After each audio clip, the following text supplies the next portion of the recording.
Welcome back students. हम chemical factors पढ़ रहे थे।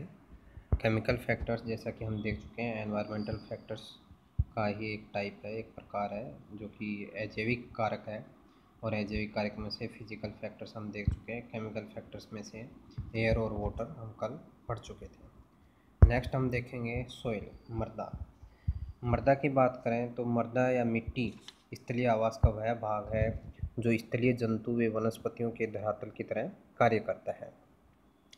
मृदा के अंदर पादपों की जड़ें पाई जाती हैं और इन जड़ों के द्वारा ही जल एवं लवणों का अवशोषण मृदा के द्वारा ही किया जाता है। जड़ों के द्वारा मृदा से ही किया जाता है। प्रत्यक्ष रूप से हम देखेंगे कि वनस्पतियां हैं ये मृदा पर निर्भर करती हैं, जबकि जंतु है अप्रोक्ष रूप से मृदा पर निर्भर करते हैं। तो इस तरीके से हम कह सकते हैं कि जंतु और वनस्पति दोनों के लिए ही जो मृदा है ये एक बहुत महत्वपूर्ण पर्यावरणीय कारक है। सोइल प्रोफाइल, मृदा पार्श्व चित्र या इसे परिच्छेदिका बोलते हैं। तो हम सोइल प्रोफाइल देखेंगे। मृदा का जो भाग हमें दिखाई देता है वह सबसे ऊपरी भाग होता है, लेकिन हम जानते हैं पादपों की जड़ें, इसके अलावा कुछ जंतु सूक्ष्म जीव मृदा के निचले स्तर में पाए जाते हैं। इसलिए हमें मृदा के निचले स्तर का अध्ययन करना भी हमारे लिए अत्यंत आवश्यक है। मृदा के निचले स्तर को जानना भी बहुत आवश्यक है। मृदा के निचले स्तर को जानने के लिए इसके पार्श्व चित्र का अध्ययन करना पड़ेगा, और पार्श्व चित्र का अध्ययन करेंगे तो हमें विभिन्न मोटाई के क्षैतिज संस्तर, जिन्हें हम हॉरिजॉन्स कहते हैं, दिखाई देंगे। और सुविधा की दृष्टि से इन संस्तर या इन हॉरिजॉन्स को हम चार भागों में बांट सकते हैं: ए हॉरिजॉन, बी हॉरिजॉन, सी हॉरिजॉन और डी हॉरिजॉन। इन संस्तरों को या इन हॉरिजॉन्स को भी हम सब हॉरिजॉन्स या उप विभागों में बांट सकते हैं। सबसे पहले हम देखते हैं ए हॉरिजॉन, ए संस्त्र।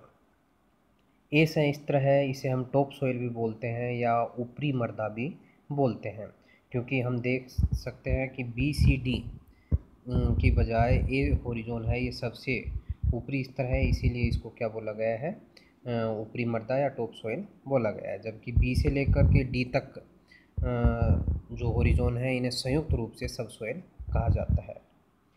जैसा कि हम देख चुके हैं कि पहले बात कर चुके हैं कि इन हॉरिजॉन्स को हम क्या कर सकते हैं, सब हॉरिजॉन्स में या उप विभागों में भी बांट सकते हैं। तो ए हॉरिजॉन है, इसको हम 5 उप विभागों में बांट सकते हैं। इसके 5 उप विभाग हैं: A00, A0, A1, A2 और A3।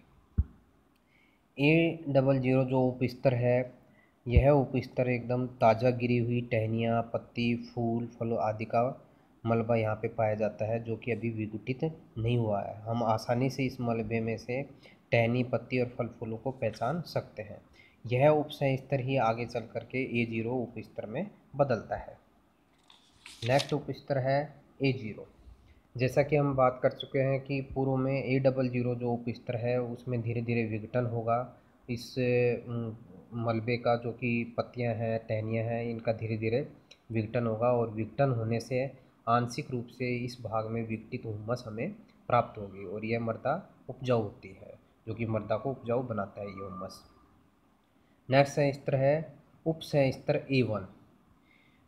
यह संस्तर मृदा की शुरुआत है, और इसमें हम देखेंगे कि ऊपरी संस्तरों की बजाय इसमें कार्बनिक पदार्थों की मात्रा अधिक पाई जाती है, जो कि हुमस का ही एक भाग है। और इस संस्तर में लवणों की मात्रा भी पर्याप्त पाई जाती है। इसकी मोटाई लगभग 20 सेंटीमीटर से लेकर के 1 मीटर तक हो सकती है।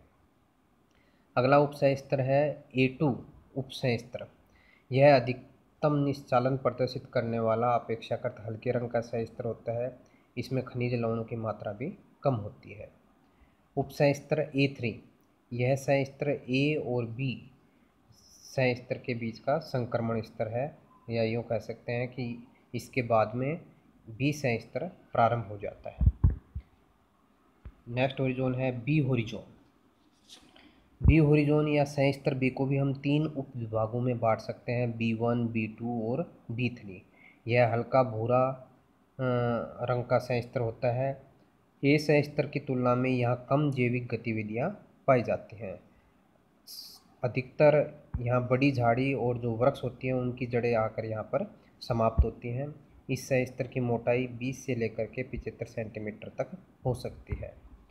नेक्स्ट होरिजोन है सी होरिजोन, सी सह।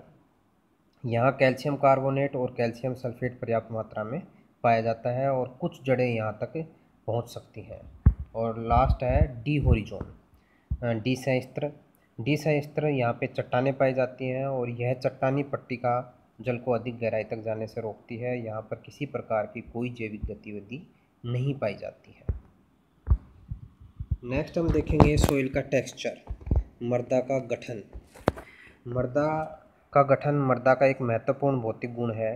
मृदा में अनेक प्रकार के कण हो सकते हैं। मृदा में मूलतः 3 प्रकार के कण पाए जाते हैं, सैंड, स्लेट और क्ले। सबसे पहले इनके आधार पर हम इनको सैंडी सॉइल, लोम सॉइल और क्ले सॉइल में बांट सकते हैं। सैंडी सॉइल, सैंडी सॉइल में रेत के कण बड़े होते हैं। इसमें अभ्रक, फेल्सपार, क्वार्ट्ज के कण पाए जाते हैं। इसमें कार्बनिक पदार्थ कम होते हैं। यह शीघ्र ही गर्म हो जाती है। इसकी जल धारण क्षमता कम होती है, लेकिन इसमें हाई पोरोसिटी पाई जाती है। हाई पोरोसिटी का मतलब है कि इसमें कण बड़े हैं, इसलिए इसके बीच में छिद्र, रंध्र बड़े होंगे, जिसकी वजह से जल आसानी से रिस कर नीचे स्तर में चला जाता है। अर्थात हम कह सकते हैं कि पोरोसिटी और जल धारण क्षमता एक दूसरे के अपोजिट हैं, कि जिसकी पोरोसिटी ज़्यादा होगी उसकी जल धारण क्षमता क्या होगी, कम होगी। यह रेगिस्तानी भागों में पाई जाती है इस तरीके की मिट्टी, और इसमें मरुद्भिद पौधे पनपते हैं, जीरोफाइट्स प्लांट्स यहाँ पाए जाते हैं। सेकंड है लोम सॉइल, जिसे हम स्लिट भी बोलते हैं या दोमट मृदा भी बोल सकते हैं।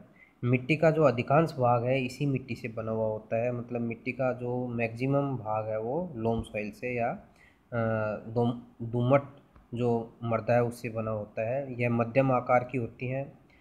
इस मिट्टी की जल धारण क्षमता रेत से अधिक होती है, लेकिन इसकी पोरोसिटी, जिसे सैरंध्रता बोलते हैं, वो कम होती है।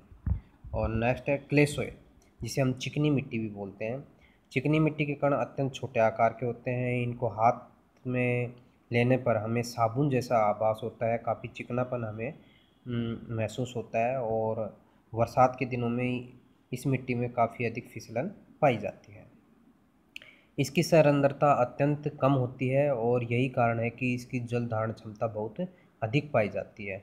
और बरसात के दिनों में या इसके ऊपर पानी पड़ने पर यहाँ जलाक्रांत जैसी स्थिति उत्पन्न हो जाती है, और जब यह मिट्टी सूखती है तो इसमें बड़ी बड़ी दरारें पड़ जाती हैं। सोइल मॉइस्चर, मृदा की आर्द्रता। मृदा की आर्द्रता की बात करें कि मृदा में जल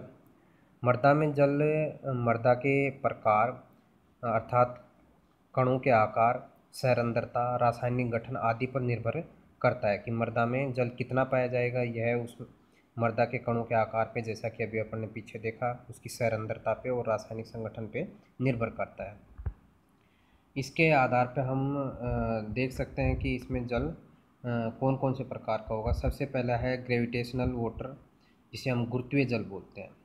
गुरुत्वीय जल जलपात अर्थात वर्षा या सिंचाई के द्वारा जो मृदा को जो जल प्राप्त होता है, वह जल गुरुत्वीय आकर्षण के कारण रिसते हुए अंतर्भूमिक जल, जिसे हम अंडरग्राउंड वाटर बोलते हैं या वाटर टेबल बोलते हैं, वहाँ तक जाकर मिल जाता है। तो इस तरीके के जल को हम क्या बोलते हैं, गुरुत्वीय जल बोलते हैं। यह पौधों को कभी प्राप्त नहीं होता है। अधिक सैरंध्रता व कम जल धारण क्षमता प्रदर्शित करने वाली मृदा के अंदर इस प्रकार का जल पाया जाता है। जैसा कि हमने पीछे देखा सैंडी सॉइल, जिसकी कि सैरंध्रता क्या है, बहुत अधिक है, जल धारण क्षमता काफ़ी कम है। तो ऐसी मिट्टी के अंदर गुरुत्वीय जल अधिक मात्रा में पाया जाता है। नेक्स्ट है कैपिलरी वाटर, केशिकीय जल।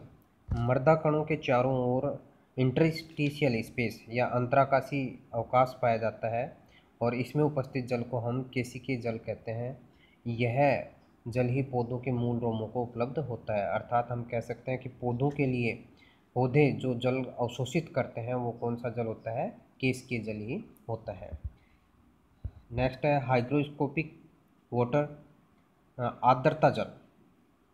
जल की एक अल्प मात्रा मृदा कण के चारों तरफ एक पतली झिल्ली या फिल्म के रूप में पाई जाती है, जो कि पौधों को क्या रहती है, अनुपलब्ध होती है। यह भी पौधों को प्राप्त नहीं होती है। नेक्स्ट है कंबाइंड वाटर, संयुक्त जल। संयुक्त जल की अगर हम बात करें तो यह वह जल है जो कि धातुओं के हाइड्रेट ऑक्साइड के रूप में बंधा रहता है, और यह जल भी पौधों को प्राप्त नहीं होता है। वाटर वेपर, जलवाष्प। मृदा कणों के बीच रिक्त स्थान में जलवाष्प मिल सकती है, जो कि वनस्पतियों के लिए महत्वपूर्ण नहीं है, परंतु सूक्ष्म जीव व मृदा के अन्य जीवों के लिए महत्वपूर्ण कारक हो सकती है। नेक्स्ट जो रासायनिक कारक है उसमें हम देखेंगे न्यूट्रेंट्स। न्यूट्रेंट्स की बात करें, पोषकों की बात करें, तो न्यूट्रेंट्स को हम दो भागों में बांट सकते हैं, मैक्रो न्यूट्रेंट्स और माइक्रो न्यूट्रेंट्स। वर्त मात्रिक तत्व और सूक्ष्म मात्रिक तत्व। वर्त पोषक तत्व की अगर हम बात करें मैक्रो न्यूट्रेंट्स, तो मैक्रो न्यूट्रेंट्स उन न्यूट्रेंट्स को बोलेंगे जो कि जीवों के लिए अधिक मात्रा में आवश्यक होते हैं। जैसे कि हम बात करें पादपों के अंदर उत्तक निर्माण या टिश्यू फॉर्मेशन के लिए कार्बन है, ऑक्सीजन है, हाइड्रोजन है, नाइट्रोजन आदि की आवश्यकता होती है। ये सभी कैसे तत्व हैं, वर्त पोषक तत्व हैं। इसी तरीके से हम देखेंगे कैल्शियम है, मैग्नीशियम है, ये दोनों भी क्या है, वर्त पोषक तत्व हैं। नेक्स्ट है माइक्रो न्यूट्रेंट्स, सूक्ष्म पोषक तत्व। सूक्ष्म पोषक तत्व जंतुओं के लिए अत्यंत आवश्यक होते हैं, लेकिन इनकी रिक्वायरमेंट बहुत कम मात्रा में होती है। अर्थात वे पोषक तत्व जो कि जंतुओं के लिए बहुत कम मात्रा में जिनकी आवश्यकता होती है उनको हम क्या बोलते हैं, सूक्ष्म पोषक तत्व बोलते हैं। जैसा कि हम देखेंगे कि manganese, iron, chlorine, vanadium, zinc आदि क्या होते हैं, हरे पादपों के लिए आवश्यक होते हैं, क्योंकि ये फोटोसिंथेसिस जो कि प्रकाश संश्लेषण की प्रक्रिया होती है उसमें सहायक होते हैं। इसी तरीके से मोलिब्डेनम, कोबाल्ट, सिलिकॉन और कॉपर ये नाइट्रोजन मेटाबॉलिज्म में सहायक होते हैं। आयोडीन की अगर हम बात करें तो ये जंतुओं के लिए बहुत ही आवश्यक तत्व है। आयरन और कॉपर ये है ब्लड, जो हमारे रक्त के वर्णक होते हैं उनके निर्माण में सहायता करता है।